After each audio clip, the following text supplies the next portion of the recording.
여러분 잘 지내고 계시나요? 네 번째 오디오 스트리밍으로 여러분들을 만납니다. 코로나19 바이러스가 전 세계적으로 더욱 확산되고 있습니다. 참으로 걱정이 됩니다. 전 세계 확진자가 100만 명이 이미 훨씬 넘었고 사망자도 6만여 명에 육박했다고 합니다. 참으로 안타깝습니다. 우리가 할 수 있는 일은 참회 기도하는 것과 확산 방지를 위해 노력하는 일입니다. 하나님께서 창조하신 생명을 사랑하는 그리스도인으로서 확산 방지를 위해 정부가 권고하는 일에 우리가 잘 협력하고 동참해야 할 것입니다. 엊그제 뉴스를 보니 사회적 거리두기를 2주 연장하기로 했다고 하네요. 여러분 좀 불편하시더라도 잘 협조해 주시고, 또 우리 교회도 정부가 집회를 해도 된다라고 말할 때 그때 예배당 예배를 할 것입니다. 어떤 분들은 이런 것들이 종교 탄압이다, 교회 탄압이다라고 하시는데 결코 그런 것이 아닙니다. 모든 생명은 그리스도의 몸과 같은 것입니다. 전염병으로 생명이 위협받는 상황에서 교회가 오히려 앞장서 이 전염의 요소를 먼저 선제적으로 차단하는 것이 더 옳습니다. 우리가 매너리즘에만 안 빠진다면 가정 예배도 참 감사하고 참 좋은 것입니다. 참 은혜롭습니다. 상황이 상황인 만큼 당분간 가정 예배가 지속될 것 같아요. 여러분, 예배자로서 여러분들의 자리를 잃지 마시고 하나님을 향한 마음을 활짝 여시고 코로나19가 종식될 때까지 가정 예배를 귀하게 받아주시기를 부탁드립니다. 오늘은 사순절 여섯째 주일이자 종려주일입니다. 그리고 내일부터는 예수님 순환의 최절정의 시간을 기억하고 기념하는 고난주간입니다. 우리의 죄를 위하여 스스로 십자가의 희생을 감당하신 예수 그리스도를 생각하며 각자의 자리에서 경건한 시간을 가지시길 바랍니다. 그리고 다음 주일은 죄와 사망 권세를 이기시고 다시 사신 부활을 기념하는 부활주일입니다. 온라인 헌금, 당분간 헌금은 온라인으로 드립니다. 입금 시 헌금 종료와 봉헌자를 꼭 입력해 주십시오. 교회 계좌번호는 농협 351-1105-5542-23 예금주 동탄하이교회입니다. 기도 제목 4가지를 갖고 합심해서 기도해 주시기를 바랍니다. 첫 번째, 전 세계로 확산된 코로나19 종식과 하나님 나라 회복을 위해. 두 번째, 감염자들의 치유와 의료인, 자원봉사자, 국가공무원들의 건강을 위해. 세 번째, 신천지 등 복음을 왜곡하는 거짓 예언자들의 참회를 위해. 네 번째, 한국교회의 겸손과 참 복음 전파를 위해 우리 함께 기도해 주시기를 바랍니다. 오늘은 안타깝게도 보내주신 사연이 없었습니다. 돌아오는 주에는 기대하겠습니다. 여러분들의 사연을 기다립니다. 사도신경 하심으로 신앙 고백을 하겠습니다.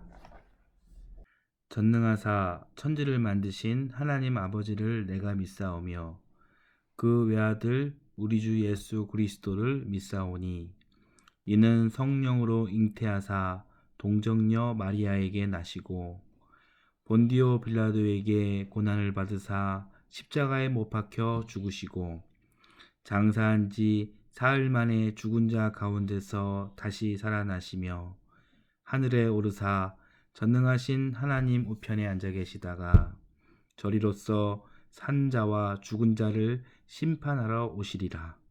성령을 믿사오며 거룩한 공회와 성도가 서로 교통하는 것과 죄를 사하여 주시는 것과 몸이 다시 사는 것과 영원히 사는 것을 믿사옵나이다. 아멘. 다 같이 평화, 하나님의 평강이를 찬양하겠습니다.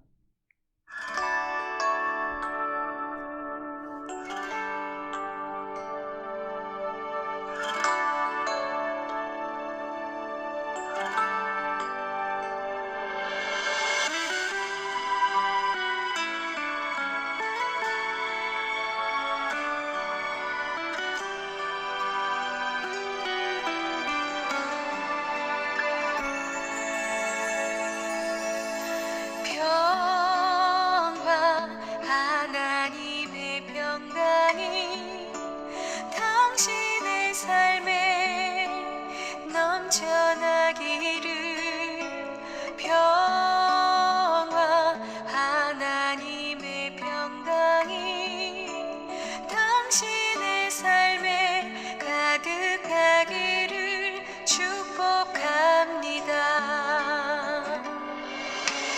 기쁨 하나님의 기쁨이 당신의 삶에 넘쳐나기를 기쁨 하나님의 기쁨이 당신의 삶에 가득하기를 축복합니다.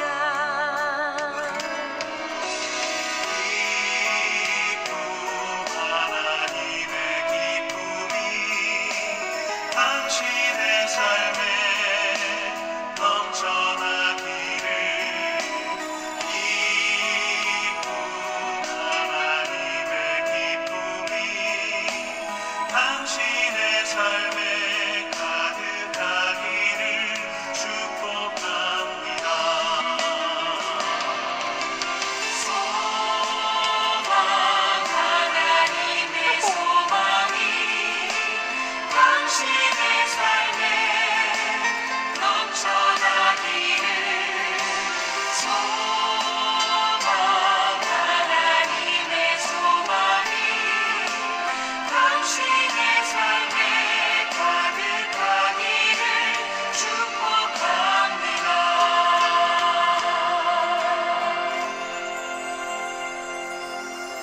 평화 하나님의 평강이 당신의 삶에 가득하기를 축복합니다.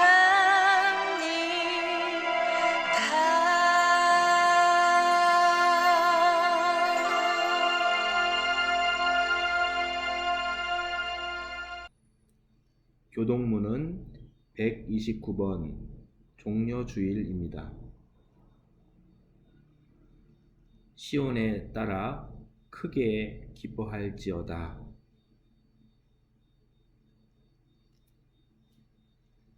보라, 내 왕이 내게 임하시나니 그는 공의로우시며 구원을 베푸시며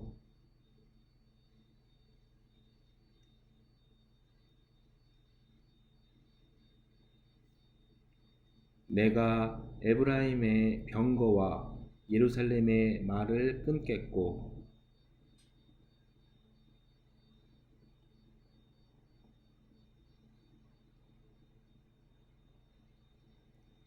그의 통치는 바다에서 바다까지 이르고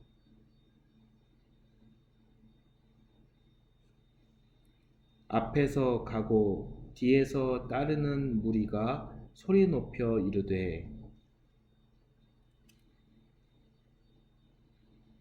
다 같이 읽겠습니다. 주의 이름으로 오시는 이여 가장 높은 곳에서 호산나 하더라. 아멘. 다 같이 찬송가 150장 갈보리 산 위에를 함께 찬송하겠습니다.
이 시간 우리를 대표하여 신혜정 집사님께서 기도해 주시겠습니다. 창조주 하나님 아버지, 코로나19 바이러스로 4월의 첫 예배 역시 가정 예배로 드립니다. 고난 가운데도 예배를 잊지 않고 드리는 아버지의 자녀들에게 은혜와 평강을 내려주시고 이 시간 주님 홀로 영광 받으시옵소서. 전 세계가 코로나로 신음하고 있습니다. 아버지, 우리의 슬픔과 기도를 들어주시옵소서. 그동안 아버지께서 값없이 주신 평범한 일상의 행복을 감사한 마음 없이 살아온 저를 용서해 주시고 불쌍히 여기셔서 우리의 삶과 예배의 자리가 속히 회복되게 하여 주시옵소서. 사회적 거리두기로 인해 만나지 못하는 우리 하이 식구들 늘 건강시켜 주시고 떨어져 있지만 한마음 한뜻으로 서로를 생각하며 기도하게 하옵소서. 지금은 어려움이 있지만 우리에게 이겨낼 수 있는 시험만 주심을 압니다. 결국 하나님 아버지의 승리를 함께 맛볼 저희가 긍정적인 생각과 감사한 마음으로 이번 한 주를 살아갈 수 있도록 함께 해주시옵소서. 이 시간 귀한 아버지의 말씀을 받습니다. 말씀을 전하시는 김모건 목사님의 입을 아버지께서 주장해 주시고 듣는 저희는 바로 듣고 마음에 담아 이번 한 주 세상의 승리자로 살아가게 인도해 주시옵소서. 몸과 신앙의 건강함을 지켜주시길 바라오며 이 모든 말씀 우리 주 예수 그리스도의 이름으로 기도드립니다. 아멘. 오늘 우리에게 주시는 하나님 말씀은 요한복음 2장 23절에서 25절까지 말씀입니다. 청소년부 6고별 학생이 봉독하겠습니다. 6월절에 예수께서 예루살렘에 계시니 많은 사람이 그 행하시는 표적을 보고 그 이름을 믿었으나 예수는 그 몸을 저희에게 의탁지 아니하셨으니 이는 친히 모든 사람을 아심이요 또 친히 사람의 속에 있는 것을 아심으로 사람에 대하여 아무의 증거도 받으실 필요가 없음이니라. 아멘. 오늘은 믿음 너머에 있는 사랑이란 제목으로 말씀을 전하겠습니다. 요한복음 시리즈를 이어가겠습니다. 지난 시간의 내용은 성전 정화가 아닌 성전 폐기를 선언하신 내용이었습니다. 성전 폐기, 성전 종원의 의미는 구약 시대의 성막 중심, 성정 중심의 신앙이 폐기되고 말씀이 육신이 되신 예수님의 찢겨진 몸을 통해 하나님의 영광으로 나아갈 수 있음을 선언하신 것입니다. 성전 폐기, 성전 종원 선언 이후 예수님은 예루살렘에 잠깐 머무셨습니다. 그러면서 오늘 본문을 보면 표징을 행하셨다라고 전합니다. 그리고 그 표징이 정확히 어떤 것이었는지는 알 수는 없으나 그 표징들을 보고 많은 이들이 예수님을 믿게 되었다라고 성경은 증언하고 있습니다. 어떻습니까? 예수님의 표징을 보고 예수님을 믿었다라는 이야기가 좀 어떻습니까? 요한복음 1장 12절 말씀을 함께 보겠습니다. 제가 읽어드릴게요. 요한복음 1장 12절. 그러나 그를 맞아들인 사람들, 곧 그 이름을 믿는 사람들에게는 하나님의 자녀가 되는 특권을 주셨다. 예수님을 믿는 사람들은 하나님의 자녀가 되는 특권이 주어지는 것입니다. 그러니까 예수님을 믿는 믿음을 가진 사람들은 좋은 일을 만난 것입니다. 그리고 자신을 믿는 모습을 보신 예수님 입장에서도 이 모든 일들이 자신께서 이 땅에 오신 이유 중 하나였을 것이고 피조물인 사람들에게 당신께서 그것을 원하시는 바였기 때문에 아마 만족하셨으리라 추측을 합니다. 그런데 오늘 말씀 24절, 25절에서 방금 저의 추측을 깨고 반전의 이야기를 하십니다. 24절, 25절 말씀을 또 함께 보겠습니다. 요한복음 2장 24절. 그러나 예수께서는 모든 사람을 알고 계심으로 그들에게 몸을 맡기지 않으셨다. 그는 사람에 대해서는 어느 누구의 증언도 필요하지 않으셨기 때문이다. 그는 사람의 마음속에 있는 것까지도 알고 계셨던 것이다. 23절을 보면은 많은 사람이 그가 행하시는 표징을 보고 그 이름을 믿었다라고 전제합니다. 그런데 바로 다음 절인 24, 25절을 보면 좀 엉뚱한 반응처럼 보이는 예수님의 행동이 있어요. 그러나 예수께서는 모든 사람을 알고 계심으로 그들에게 몸을 맡기지 않으셨다. 그는 사람에 대해서는 어느 누구의 증언도 필요치 않으셨기 때문이다. 그는 사람의 마음속에 있는 것까지도 알고 계셨던 것이다. 이런 이야기를 하십니다. 솔직히 상당히 혼란스러운 상황이에요. 사람 간의 관계 속에서도 상대가 나를 믿고 나의 자존감을 인정해 주면 나 역시도 상대를 믿어주고 존중해 주는 것이 일반적이지 않습니까? 많은 사람들이 예수님의 표징을 보고 예수님께서 하나님의 아들임을 믿고 따르게 되었다면 예수님도 그 사람들을 믿어주시고 존중해 주셔야 하는 건 아닌가요? 그런데 오늘 본문은 그렇지 않았다는 것입니다. 예수님은 그들에게 몸을 맡기지 않으셨다, 믿지 않으셨다라는 것입니다. 좀 혼란스러워요. 좀 혼란스럽긴 하나 예수님께서 그렇게 하신 이유가 있을 것이라고 생각합니다. 왜 그러셨을까요? 우리 옆에 계신 분들에게 한번 물어봐 보세요. 예수님께서 왜 그들을 믿지 못하고 그들에게 의탁하지 않으셨을까요? 왜 그러셨을까요?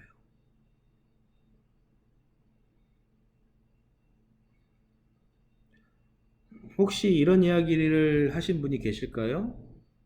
그 믿음은 표징을 보고 믿은 믿음이라서 표징을 보지 않고 믿어야 진짜 믿음 아니냐?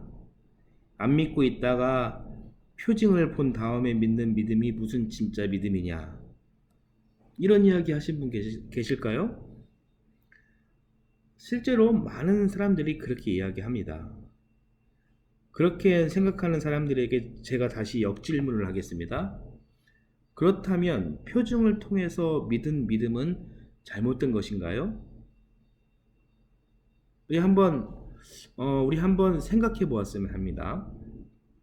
저와 여러분들의 믿음을 한번 솔직하게 말해봤으면 좋겠어요. 우리 신앙의 저변에 깔려있는 믿음이 과연 어떤 믿음인가요? 육신의 병이 있을 때 도와주셔서 치유받아 온 믿음 아닌가요? 마음의 병을 앓고 있는데 도와주셔서 마음의 문제가 해결되고 치유되고 해방되어 온 믿음 아닌가요?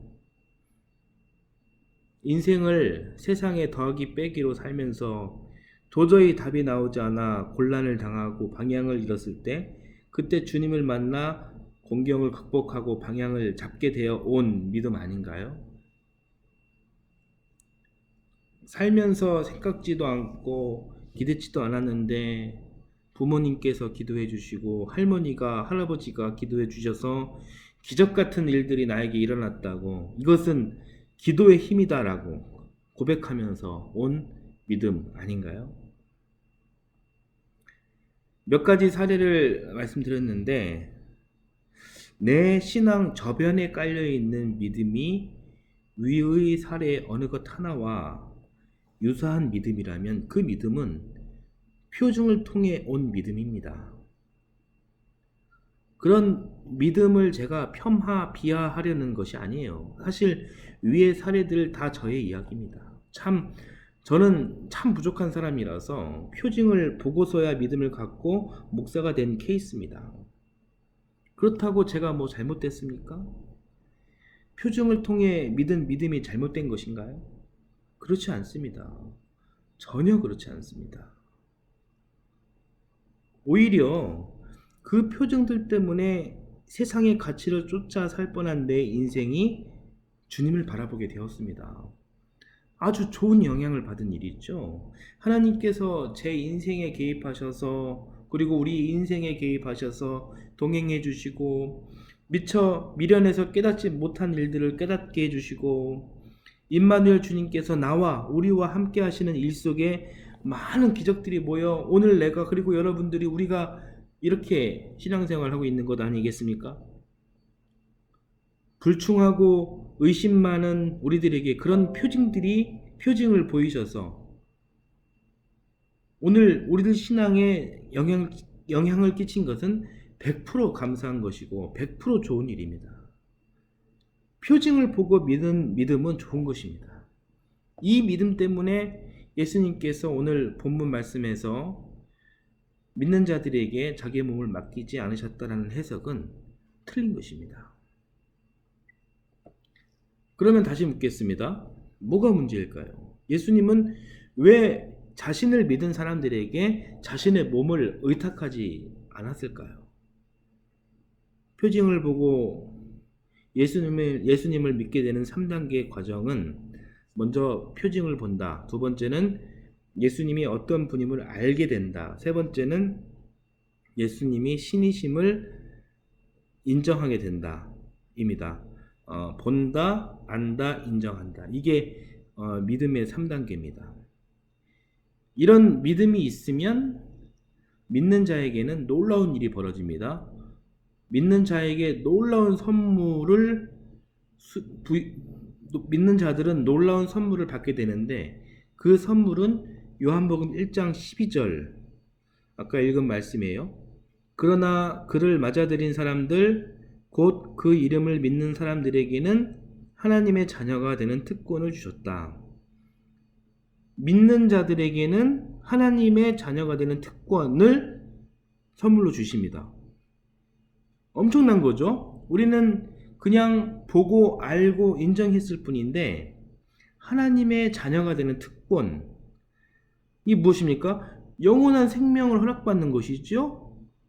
구원받은 자로 인치심을 받는다는 것입니다. 이거 얼마나 큰 선물입니까? 이 엄청난 선물을 믿는 자는 부여받게 됩니다. 그냥 믿었을 뿐인데 선물은 엄청납니다.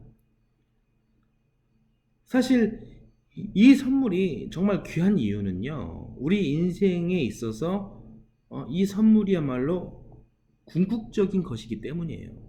하나님의 자녀가 되는 것, 영생하는 것, 이것이 우리 인생의 궁극적인 것들이죠. 그런데 바로 이 지점에서 우리의 착각이 있어요. 여러분 잘 들어보십시오. 우리의 믿음 이후 하나님으로부터 우리는 궁극적인 선물을 받았습니다. 이 궁극적인 것을 어떻게 받았습니까? 믿음 때문에, 보고 알고 인정한 믿음 때문에 받았어요. 주님께서 주신 이 궁극적인 선물을 나의 믿음 때문에 받았다는 것입니다. 그래서 이 대목에서 나의 그 믿음이 궁극적인 것이다, 이렇게 착각을 하는 것입니다. 믿음의 3단계, 봄, 암, 인정함, 이 세 가지는요, 수동적 혹은 피동적인 것입니다. 나는 한 것이 아무것도 없어요. 그냥 주님께서 하신 일을 보고 알고 인정함으로 그냥 나는 깨달은 것입니다. 믿었기에 나는 그냥 그 자리에 서 있는 것입니다. 믿음의 자리에 서 있는 그 자체로 하나님께서는 나를 귀하게 여겨주셨고 그 대가로 인생의 궁극적인 것을 선물로 주셨습니다. 그러나 여기서 그러나가 중요합니다. 그러나 그 믿음이 신앙의 궁극점이 될 수 없으며 신앙의 종착점이 될 수 없다라는 사실입니다. 믿음은 신앙의 출발점일 뿐입니다. 신앙인으로서 믿음 너머에 해야 할 일이 있는 것입니다. 요한복음이 하고자 하는 이야기는 믿음은 신앙의 출발점이다, 신앙의 출발점이지 끝이 아니다라는 것을 말하고 싶은 거예요. 예를 들어 제가 우리 김태한 집사님께 커피 10kg를 볶아달라고 요청했습니다. 요청하면서 커피값도 선불로 전액 다 드렸습니다. 선불로 받을 것 다 받은 김태한 집사님은 이제 어떻게 하면 되나요? 받을 거 다 받았으니 뭐 이제 대충 하면 될까요? 그러면 안 되죠. 받을 것은 다 받았지만 이제부터 김 집사님께서 열심히 일을 하셔야 되는 것입니다.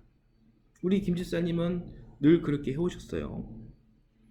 그런 것처럼 하나님의 자녀가 되는 특권이란 이 엄청난 선물을 아무 조건 없이 선불로 받았다면 이제부터 우리가 열심히 일을 해야 한다는 것입니다.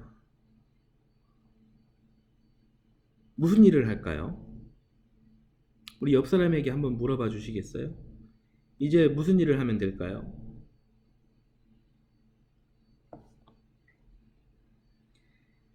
믿음 너머에는 사랑이 있습니다.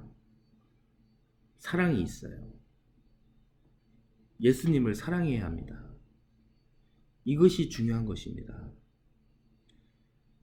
요한복음에는 7가지 기적 이야기가 나오는데 첫 번째 기적 이야기는 지난번에 다룬 가나 혼인잔치 이야기였습니다. 그리고 마지막 기적은 11장에 나오는 죽은 나사로를 살리신 기적 이야기입니다.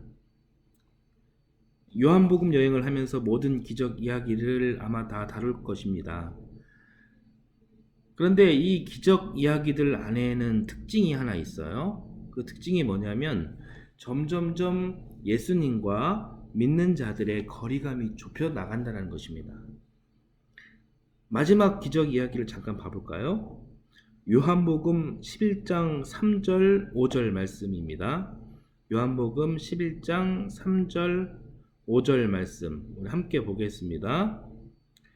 3절 11장 3절 그 누이들이 사람을 예수께로 보내서 말하였다. 주님 보십시오. 주님께서 사랑하시는 사람이 앓고 있습니다. 5절입니다. 예수께서는 마르다와 그의 자매와 나사로를 사랑하셨다. 자, 33절부터 36절까지도 한번 말씀을 같이 보겠습니다. 33절부터 36절 예수께서는 마리아가 우는 것과 함께 따라온 유대 사람들이 우는 것을 보시고 마음이 비통하여 괴로워하셨다. 예수께서 그들에게 물으셨다. 그를 어디에 두었느냐? 그들이 대답하였다. 주님, 와 보십시오. 예수께서는 눈물을 흘리셨다. 그러자 유대 사람들은 보시오, 그가 얼마나 나사로를 사랑하였는가 하고 말하였다. 예수님께서는 나사로와 마르다와 마리아 자매를 참으로 사랑하셨습니다. 이들을 생각하며 눈물을 흘리실 정도로 사랑하셨습니다. 신이신 분께서 피조물의 고통을 보며 눈물을 흘린다라는 것은 어떤 신화에도 찾아볼 수 없는 이야기입니다. 이 장면, 예수님 사랑의 절정을 말해주고 있는 것이죠. 그리고 이어지는 내용은 예수님 사랑을 받은 피조물들, 믿는 자들이 예수님을 사랑하는 장면이 나옵니다. 요한복음 12장 1절에서 8절을 보면 마리아가 예수님의 발에다가 매우 값진 향유를 붓고 머리털로 그 발을 닦는 장면이 나와요. 이 장면을 본 가룟 유다는 이 향유를 300데나리온에 팔아 가난한 자들에게 나누어 주면 되는데 왜 낭비하냐고 마리아를 나무랍니다. 가룟 유다의 이야기 참 일리가 있고 굉장히 똑똑한 말이긴 합니다. 이 향유가 300데나리온 가치가 있는 것이라면 그 향유는 노동자들의 1년치 연봉과 맞먹는 가격입니다. 그러니 그게 바닥으로 부어지니 수학을 잘하는 똑똑한 유다가 보기에 그것이 얼마나 아까웠겠습니까? 그러나 아마 마리아는 예수님을 믿는 믿음 넘어 자신이 예수님을 위해 할 수 있는 최선이 바로 그것이라고 여겼나 봅니다. 물질의 가치, 돈의 가치를 사랑하며 쫓아 살았던 이전의 모습을 버리고 예수님 발 앞에 세속을 상징하는 향유를 붓고 그 발을 닦아드리며 앞으로는 예수님을 사랑하겠노라 결심한 것이죠. 예수님과 우리 사이가 어떤 관계여야 할까요? 서로 사랑하는 사이여야 합니다. 먼저 우리를 사랑해 주신 예수님도 우리가 예수님 자신을 사랑하길 원하십니다. 이번 주가 고난 주간입니다. 예수님께서 자신께서 당할 고난을 미리 아시고 고난 직전에 제자들에게 말씀하신 유언이 있습니다. 요한복음 14장 21절 말씀입니다. 요한복음 14장 21절 말씀 우리 같이 읽어보겠습니다. 내 계명을 받아서 지키는 사람은 나를 사랑하는 사람이요. 나를 사랑하는 사람은 내 아버지의 사랑을 받을 것이다. 그리고 나도 그 사람을 사랑하여 그에게 나를 드러낼 것이다. 아멘. 나를 사랑하는 사람은 그에게 나를 드러낼 것이다. 서로 사랑하는 이야기입니다. 한 구절을 더 보겠습니다. 요한복음 19장 26절, 27절 두 절 말씀을 보겠습니다. 요한복음 19장 26절, 27절 말씀입니다. 예수께서는 자기 어머니와 그 곁에 서 있는 사랑하는 제자를 보시고 어머니에게 어머니, 이 사람이 어머니의 아들입니다 하고 말씀하시고 그 다음에 제자에게는 자, 이분이 내 어머니시다 하고 말씀하셨다. 그때부터 그 제자는 그를 자기 집으로 모셨다. 십자가에 달리시고 숨을 거두시기 직전에 예수님께서 하신 말씀입니다. 이때 한 제자와 어머니만 그 자리에 있는 것입니다. 두 사람만이 예수님 곁을 떠나지 않았습니다. 어머니는 당연히 막달라 마리아였겠죠. 어머니 마리아는 아들 예수님을 자기 목숨보다 더 사랑합니다. 그러니 당연히 그 자리에 남았으리라 봅니다. 그리고 한 제자가 있습니다. 모두 도망갔으나 이 한 제자만 남았습니다. 이 제자가 정확히 누군지 알 수는 없습니다. 그러나 확실한 것은 예수님을 참으로 사랑하는 제자임은 확실합니다. 예수님께서는 자신이 참으로 사랑하는 어머니를 자신이 참으로 사랑하는 이 제자에게 의탁합니다. 요한복음은 이 장면을 놓치지 않습니다. 이 이야기가 요한복음이 말하려는 핵심입니다. 오늘은 종려주일입니다. 예수님께서 순환 당하시기 전에 예루살렘에 들어오실 때 무리들이 예수님을 향하여 종려나무 가지를 흔들며 환영한 날을 기념하는 주일을 종려주일이라고 합니다. 그러나 그 환영 이후 언제 그랬냐는 듯이 무리들은 어느새 예수님을 배척하고 배반합니다. 이게 우리 인간들의 본성이고 유한성이요 한계입니다. 예수님은 피조물인 우리들 때문에 십자가에 못 박히십니다. 고난과 고초를 당하십니다. 그래서 내일부터 기독교 절기상 고난 주간으로 연결되는 것입니다. 예수님께서 왜 고난을 당하시게 되는지 여러분 깊이 묵상하며 보내는 한 주가 되었으면 좋겠습니다. 유대인들이 예수님을 고발한 내용은 신성 모독입니다. 예수님께서 성전 폐기, 성전 종언을 선언했다고 예수님이 신성을 모독했다는 것입니다. 유대인들이 목숨처럼 받들고 있는 그 성전 안에는 하나님이 없습니다. 법궤가 성전 안에 있다고 그 안에 하나님이 갇혀 있는 것이 아닙니다. 하나님께서 창조하신 생명을 멸시하고 그 생명을 정죄하고 탄압하고 운명론에 갇혀 살도록 강요하는 율법주의 성전에 무슨 하나님이 계시고 참되신 하나님의 말씀이 있겠습니까? 그래서 예수님께서는 성전 폐기 선언과 동시에 자신의 몸이 곧 말씀임을 선언하시고 자신을 저주하고 조롱하고 핍박하는 인류의 죄를 위하여 자신의 몸을 스스로 찢으신 것입니다. 얼마든지 다른 선택을 하실 수도 있었습니다. 피조물들 다 쓸어 없애버릴 수도 있습니다. 창조주가 그런 권능이 없었겠습니까? 요한복음 3장 16절, 17절 하나님께서 세상을 이처럼 사랑하셔서 외아들을 주셨으니 이는 그를 믿는 사람마다 멸망하지 않고 영생을 얻게 하려는 것이다.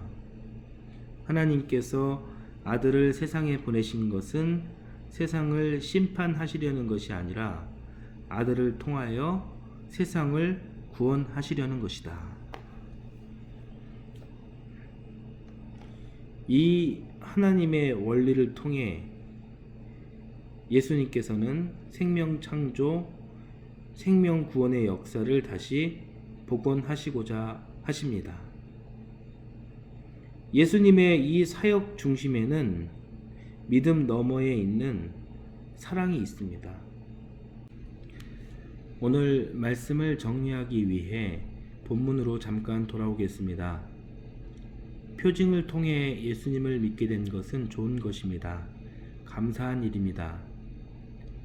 그러나 예수님께서 우리에게 자신의 몸을 의탁하지 않았다는 것은 믿음 자체가 문제가 된 것이 아니라 믿음을 신앙생활의 종착점으로 사람들이 오해해서 그런 것입니다. 믿음 너머에 있는 예수님을 향한 사랑이 없어서 그런 것입니다. 지금은 사순절 막바지입니다. 그리고 곧 고난주간을 맞이하고 보내게 될 것입니다. 이 귀한 시간에 예수님의 고난을 생각하며 또 예수님의 순환에 동참하며 한 주 동안 사시기를 부탁드립니다. 그리고 우리에게 믿음 너머에 있는 사랑이 과연 있는지, 예수님을 진정으로 사랑하고 있는지 우리 신앙의 모습을 되돌아보았으면 좋겠습니다. 그렇게 여러분 삶의 자리에서 경건한 시간을 맞이하시길 부탁드립니다. 오늘 말씀은 여기까지 전하겠습니다. 이 시간은 우리가 합심으로 기도하는 시간입니다. 주보 광고면에 있는 기도 제목을 갖고 각 가정별로 기도하시면 되겠습니다. 잠시 녹음 플레이를 멈춰주시고 각 가정별로 기도하시고 기도가 끝나신 가정은 다시 플레이를 해주시면 되겠습니다. 다 같이 합심으로 기도하겠습니다. 다 같이 찬송가 259장 예수 십자가에 흘린 피로써를 함께 찬송하겠습니다.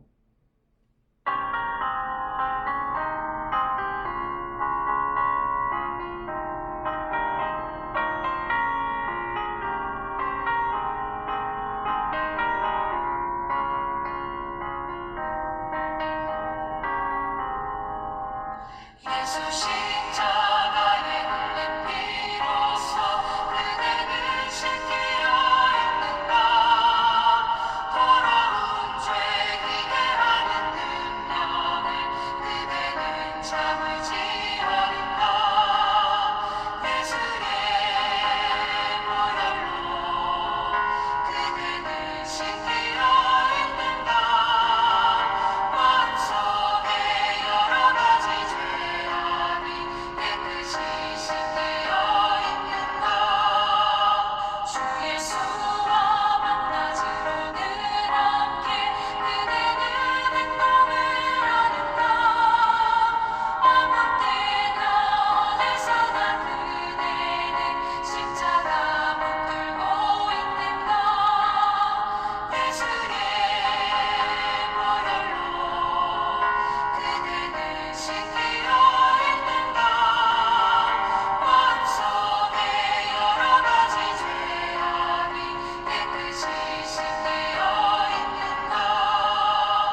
다 같이 주님 가르쳐 주신 기도 함께 드리겠습니다. 주기도 후에 제가 축도함으로 동탄하이교회 4월 5일 사순절 여섯째 주일 가정 예배를 마치도록 하겠습니다. 하늘에 계신 우리 아버지여, 이름이 거룩히 여김을 받으시오며 나라의 임하옵시며 뜻이 하늘에서 이룬 것 같이 땅에서도 이루어지이다. 오늘날 우리에게 일용할 양식을 주옵시고 우리가 우리에게 죄 지은 자를 사하여 준 것 같이 우리의 죄를 사하여 주옵시고 우리를 시험에 들게 하지 마옵시고 다만 악에서 구하옵소서. 대개 나라와 권세와 영광이 아버지께 영원히 있사옵나이다. 아멘. 이제는 생명창조 성부 하나님의 전능하신 은혜와 생명구원 성자 하나님의 십자가와 부활 완전하신 그 사랑과 지금 여기에 계셔서 우리와 호흡하시고 생명을 부어주시는 성령님의 교통하심이 우리를 사랑하시되 끝까지 사랑하신 예수 그리스도를 참 구주로 고백하는 귀한 성도들과 선물로 주신 귀한 자녀들을 축복해 주시고 특별히 코로나19 바이러스로 인해 고통받고 신음하는 이 인류를 용서하여 주시고 치료와 평안을 주시기를 간절히 원하며 기도하옵나이다. 아멘.